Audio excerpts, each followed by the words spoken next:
សូមថ្វាយបង្គំសត្តមហាឋានមហាឋានដែលទ្រង់ធ្លាប់បានគង់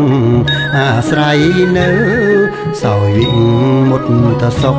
ចិត្តឥតមងសៅសុខស្ងប់ពេកៅ7សប្តាហ៍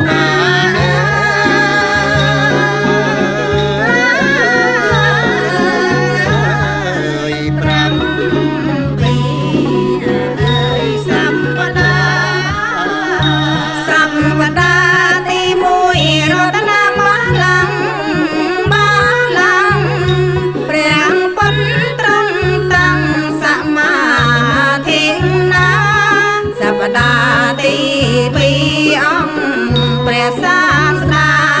មិនថ្មិញនេត្រាត្រង់ឈរសំឡឹង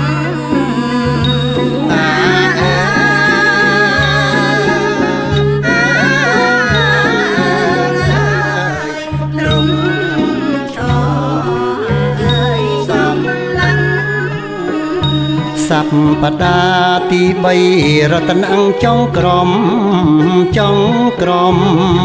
ឋានទីឧត្តមដែលទ្រង់រំពឹងសោយវិមុតតសុខគិងលេះសូនឈឹងហាងរតីសាញ់ជឹងនឹកដល់ពូធីញៀន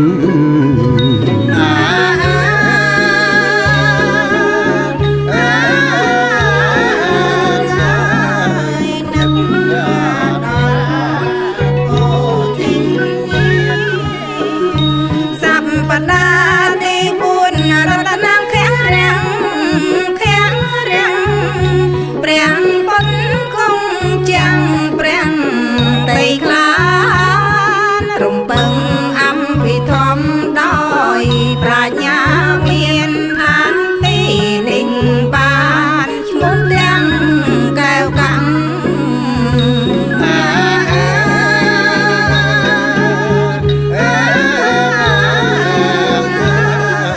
ឈ្មោះទាំងកែវកាំងសប្តាហ៍ទី5អច្ចបាលនិងគ្រូតទ្រង់គង់រហូត7ឲ្យថ្ងៃជាងសប្តាហ៍ទី6មុជជាលិនទាំងរាជជាយតនៈ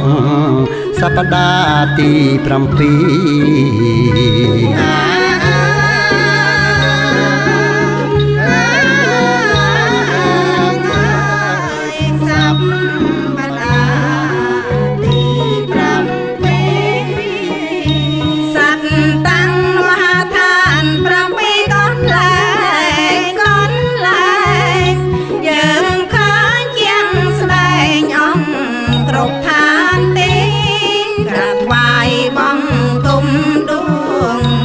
សំពី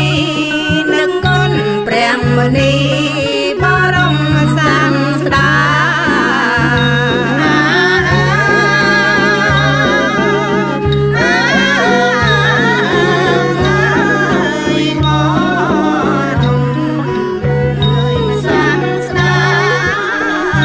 សូមបុណ្យកុសលផលលានិសង្ឃ